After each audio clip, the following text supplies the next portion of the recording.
It was a lovely night, so warm that he threw his coat over his arm and did not even put his silk scarf around his throat.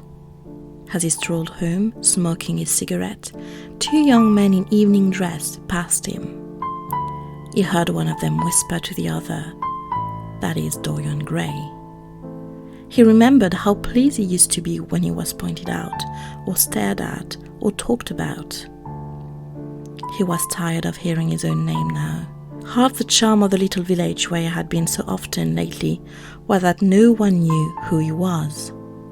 He had often told the girl whom he had lured to love him that he was poor, and she had believed him.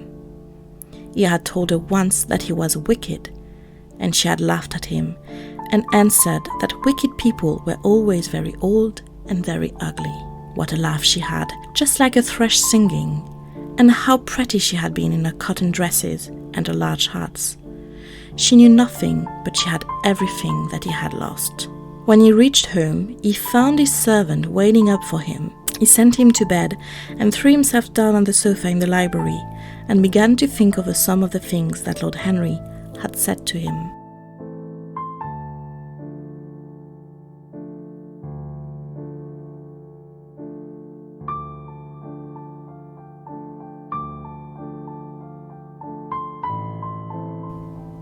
Was it really true that one could never change? He felt a wild longing for the unstained purity of his boyhood, his rose-white boyhood, as Lord Henry had once called it.